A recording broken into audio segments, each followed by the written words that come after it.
Hey y'all, it's Tony again with another lesson. We are back for lesson 4, but of course I gotta do my little spiel at the front. So I'm just a girl in her 30s teaching herself how to day trade. I'm not teaching you anything. I'm not selling you anything. I'm not a legal or financial advisor. This is just my way of teaching myself. I learn it and then I teach back because if I'm able to talk about it, then I know what I'm talking about. Let's see what else. Also, this is me documenting my progress from beginning to end. But if you happen to learn something on as this journey is going, then that's great. All right, so what I like to do is go ahead and do a recap of the previous lessons, which was lesson 3, and then we'll move on to lesson 4. So in lesson 3, that was the candlestick lesson. We learned what a candlestick represented, the definition of it, and what it was all about. So a candlestick is just a summary of the price activity during a specific time frame. And remember, that specific time frame part is the important part because it's not throughout the whole trading day. So one green candle does not mean that the whole trading day or trading day was in an upward trend. And one red candle doesn't mean that the whole trading day was in a downtrend. So that candlestick is a summary of price activity during a specific time frame. Then we also learned what OHLC was, which is the open price, the high price, the low price, and the close price. So the open price is the price that the stock was at when that trading time frame opened.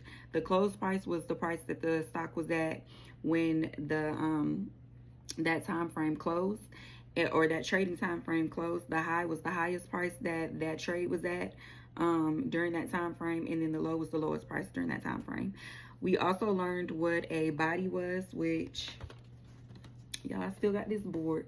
So this rectangle part is the body, and the body is just the open price minus the close price, which we did learn that was an actual number. The body represents the actual number, the open price minus the closing price.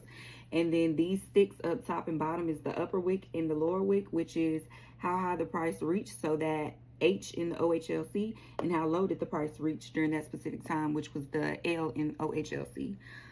We also learned what a green candle was. So the only thing that made a candle green was that the closing price was, and sorry if y'all can't really see that the closing price was more than the open price. And what made it a red candle is the fact that the closing price was less than the open price. Those were the only things. And remember, one candlestick does not tell a story.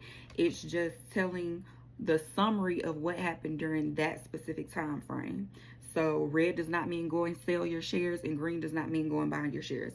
It's just information to collect. Also, we touched a little bit on what a big body is and a little body is, and that's literally just, a body is the difference between the open and the closing price. So if the number was higher, that's a big body. If the number is lower, that's a lower body. All right, so moving along to lesson 4, which lesson 3 was all about price activity. How high did the price get? How low did the price get? What was the price when it opened? What was the price when it closed? It was all about price. So lesson 4 is going to be about volume. So let's go ahead and get into it. Now, volume is how much trading activity actually occurred, which means how many trades actually happen. And a trade consists, remember, of a buyer and a seller.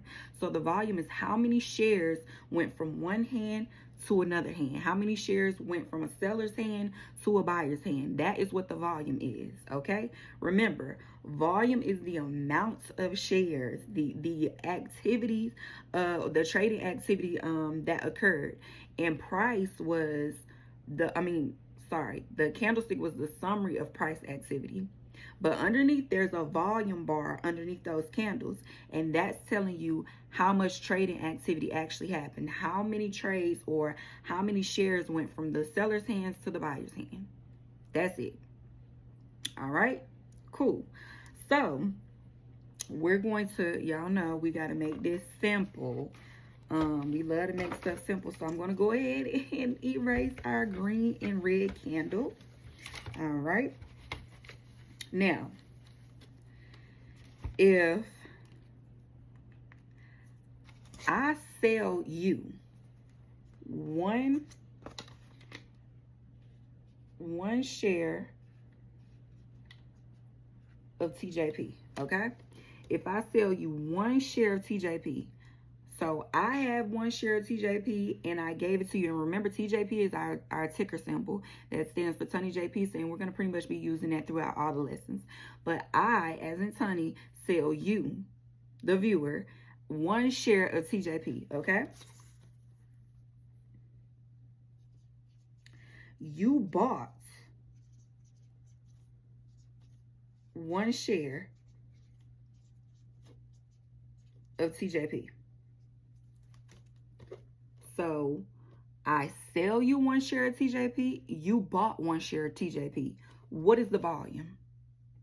Just because it's 1 buyer and 1 seller does not mean that the volume is 2 shares. The volume is still 1 share because that 1 share went from me to you. Or, yeah. Or what did I say? Yeah, I went from me to you, okay? So the volume equals 1 share. So even though there's 1 buyer and there's 1 seller, it's not a volume of 2 because it's only the share that's being transferred from my hand to your hand, or my wallet to your wallet, whatever it is. All right, so simple enough. That's what volume is. Volume is how much trading activity actually occurred during that specific time. So how many shares went from one hand to the next hand? That's what volume is. Got it. All right, let's move along. Now, remember, again, every completed trade has a buyer and a seller. Every completed trade has a buyer and a seller. In order for that trade to happen, somebody had to have sold the trades, and somebody has had to buy the trade. But that does not equate to the volume. Remember, because there's 2 people in that equation, but I could have bought 20,000 shares from you, okay? So the trade amount is not the same as the actual volume. Remember that. So if you hear somebody say, oh, in the market today, there were only buyers, that's just simply not true. Because again, a completed trade had to have a buyer and a seller. If you got all of these buyers, who's selling it to them? And likewise, if somebody says, oh, the trading day it was nothing but sellers in there, that's not true either, because who you selling to? Every completed trade has to have a buyer and a seller. Remember that.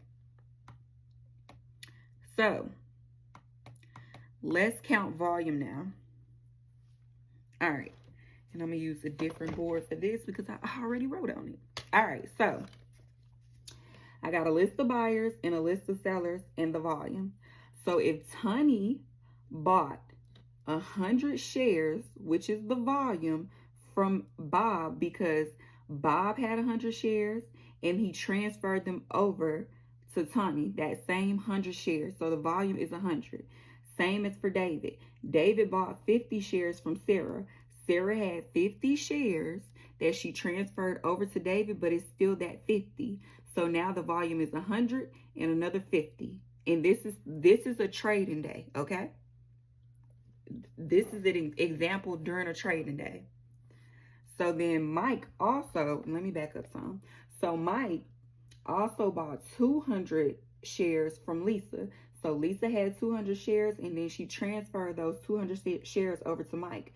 So now that's another 200 shares. What is the volume out of this whole trading day? 350 shares. It's not how many transactions happened, because here there were 3 trades. There were only 3 trades. My trade, David's trade, and Mike's trade. But there were 100 shares being sold in this one trade. There were 50 shares being sold in this trade.